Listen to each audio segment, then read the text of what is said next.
ಮಂಗಳೂರಿನಲ್ಲಿ ಇತ್ತೀಚೆಗೆ ನಡೆದ ಬಾಲಕರ ಅಪಹರಣ ಪ್ರಕರಣಕ್ಕೆ ಇದೀಗ ಟ್ವಿಸ್ಟ್ ಸಿಕ್ಕಿದೆ. ಬಂಧಿತರಾಗಿರುವ ಆರೋಪಿಗಳು ತಾವು ಯೂಟ್ಯೂಬ್ಗೆ ವಿಡಿಯೋ ಮಾಡಲು ಈ ರೀತಿಯ ಕೃತ್ಯವನ್ನು ಎಸಗಿದ್ದಾಗಿ ಪೊಲೀಸರ ಮುಂದೆ ತಪ್ಪೊಪ್ಪಿಕೊಂಡಿದ್ದಾರೆ.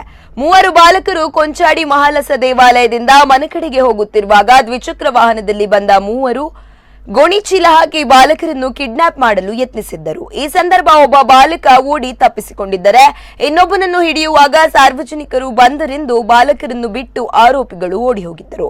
ಈ ದೃಶ್ಯ ಸಿಸಿಟಿವಿಯಲ್ಲೂ ಸೆರೆಯಾಗಿತ್ತು. ಇದನ್ನು ಆಧರಿಸಿ ಕಂಕನಾಡಿ ನಗರ ಪೊಲೀಸರು ಪ್ರಕರಣ ದಾಖಲಿಸಿ ಆರೋಪಿಗಳನ್ನು ಬಂಧಿಸಿದ್ದರು. ಈ ವೇಳೆ ತನಿಖೆ ನಡೆಸಿದಾಗ ಮೂವರು ಆರೋಪಿಗಳು ತಮ್ಮ ತಪ್ಪನ್ನು ಒಪ್ಪಿಕೊಂಡಿದ್ದಾರೆ. ತಾವು ಮೋಜಿಗಾಗಿ ಕೃತ್ಯ ಎಸಗಿದ್ದು ಕಿಡ್ನಾಪ್ ಮಾಡುವ ದೃಶ್ಯಗಳನ್ನು ವಿಡಿಯೋ ಮಾಡಿ ಯೂಟ್ಯೂಬ್ಗೆ ಅಪ್ಲೋಡ್ ಮಾಡಲು ಇದನ್ನು ಮಾಡಿರುವುದಾಗಿ ಹೇಳಿದ್ದು ಪೊಲೀಸರು ಎಲ್ಲ ಆಯಾಮಗಳಲ್ಲಿ ತನಿಖೆ ಮುಂದುವರಿಸಿದ್ದಾರೆ.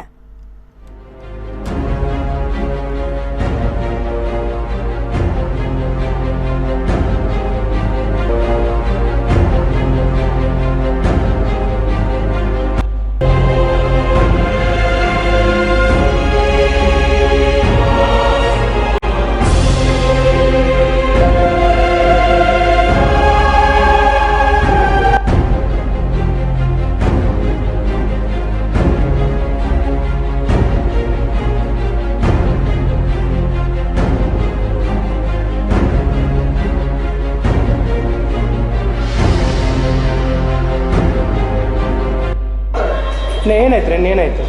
ನಿನ್ನೆ ಫಸ್ಟ್ ನಾವು ದೇವಸ್ಥಾನದಿಂದ ವಾಪಸ್ ಬರುವಾಗ ಒಂದು ಸ್ಕೂಟಿ ಬಂತು. ಅದು ಸ್ಕೂಟಿಯಲ್ಲಿ 3 ಜನ ಇದ್ದರು. 3 ಜನದಲ್ಲಿ ಒಬ್ಬ ಗಾಡಿಯಿಂದ ಇಳಿದು ಇವನಿಗೆ ಗೋಣಿ ಹಾಕಿದ. ಮತ್ತು ಇವನು ತಪ್ಪಿಸಿ ಬಂದ. ಮತ್ತು ಇವನಿಗೆ ಗೋಣಿ ಹಾಕುವ ಅವನು ಅಲ್ಲಿ ಎದುರು ನಿಲ್ಲಿದ್ದ. ಮತ್ತು ನಾನು ಕಲ್ಲು ತೊಗೊಂಡು ಬಿಸಾಡಿದೆ. ಆಗ ಅವನು ಓಡುವ ತುಂಬ ಜನ ಇದ್ರಲ್ಲಿ. ಇವನ ಅಜ್ಜ ಬಂದು ಏನಾಯ್ತಂತ ಹೇಳುವ ನೋಡಿ ಆಗಿದೆ.